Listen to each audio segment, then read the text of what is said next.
आप सभी के अंदर विराजमान मेरे परम पिता परमात्मा को मेरा कोटि कोटि नमन। आज सुखराम जी महाराज अपने पदों में कह रहे हैं, हरकू सोजो या तन माही, खंड पिंड की विद है एक। यानी परमात्मा को अगर खोजना ही है, जानना ही है, तो इस तन के अंदर, इस शरीर के अंदर उसकी खोज करो। क्योंकि बाहर जो भी है तीन लोकों में, खंड पिंड और ब्रह्मांड, सबकी रीत एक जैसी है। जो बाहर तीन लोक हैं वही हमारे अंदर है। मृत्यु लोक, पाताल लोक, स्वर्ग लोक, सब कुछ इस शरीर के अंदर ही है।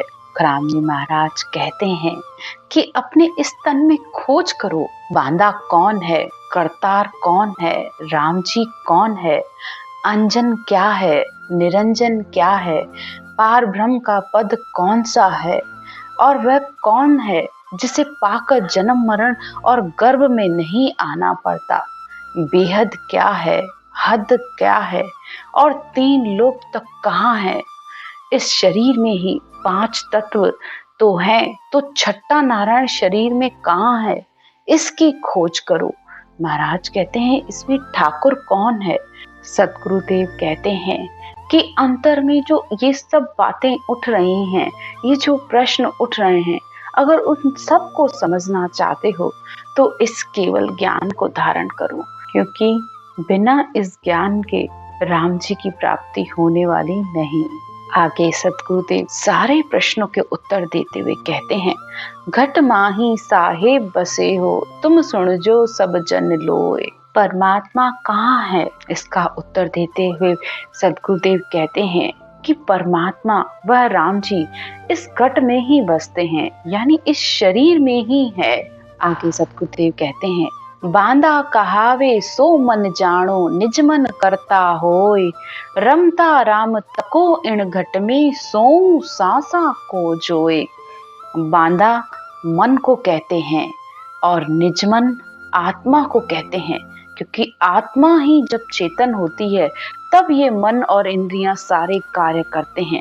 सब इस आत्मा के अनुसार ही, कहे अनुसार ही चलते हैं। लेकिन अगर आत्मा कमजोर है, उसे परमात्मा का, भक्ति का बल नहीं है, तो फिर वह इस मन पर राज नहीं कर सकती।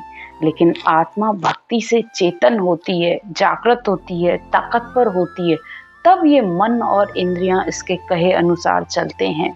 आगे कहते हैं, रमता राम तको इण घट में। रमता राम यानी जो रमतीत राम है वो इस घट में है, यानी श्वासों को कहते हैं रमतीत राम। ओम मतलब आत्मा और सोम मतलब श्वास। जब ओम और सोम यानी आत्मा जब इस श्वास और प्रश्वास में रचना करती है, तब ये सत्शब्द रूपी धुन आती है। तो तब ये रमतीत राम हमारे अंदर प्रकट होता है।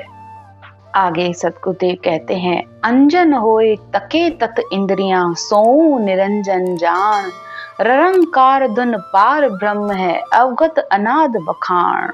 अंजन यानी जिसका नाश होना हो, जो जन्म मरण में आता है, उसे शरीर कहते हैं।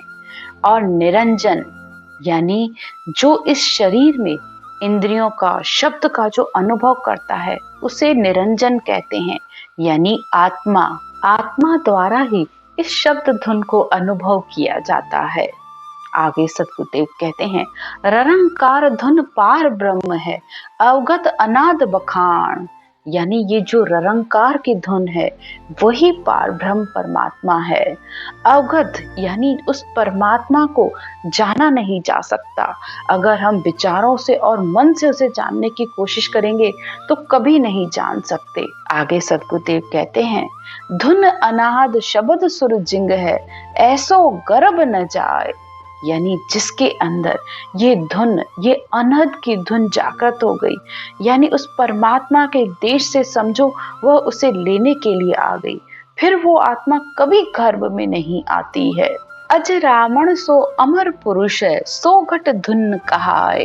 अंतर में ये जो धुन यानी जिसे जिंग ध्वन भी कहा जाता है, अनहद की धुन भी कहा जाता है, सत शब्द भी कहा जाता है, ये जो जागृत हुई है उसको अजरावण यानी अमर पुरुष भी कहते हैं। और इसे ही इस 5 तत्व के शरीर के अंदर छठा नारायण कहा जाता है।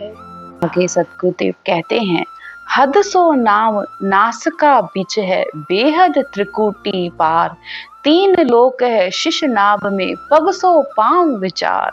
हद यानी जिसे 3 लोक कहा जाता है, उसका स्थान इस दोनों भवों के बीच में है, जिसे भ्रकुटी भी कहते हैं। और त्रिकुटी यानी जो शिव का तीसरा नेत्र कहा जाता है, उससे आगे ब्रह्म का देश शुरू हो जाता है, इसे बेहद के देश कहा जाता है। तो हद के अंदर 3 लोक आते हैं, मृत्यु लोक, पाताल लोक, स्वर्ग लोक, और इसके आगे ब्रह्म के लोक यानी शिव ब्रह्म, चिदानंद ब्रह्म, पार ब्रह्म, ये बेहद के तीनों देश हैं। और फिर आगे सद्गुरुदेव कहते हैं, 3 लोक है शिश नाभ में, यानी 3 लोक तक तो इस शरीर में ही है। नाभि से नीचे पाताल लोक, और नाभि तक मृत्यु लोक, और उससे ऊपर सिर पर यानी स्वर्ग लोक है। तो इस तरह ये तीनों ही इस शरीर के अंदर हैं, और श्वास की रचना करने पर इन तीनों तक मनुष्य की पहुंच हो जाती है। आगे सद्गुरुदेव कहते हैं, 5 तत्व इंद्रियां काया, नारायण जिंग राम।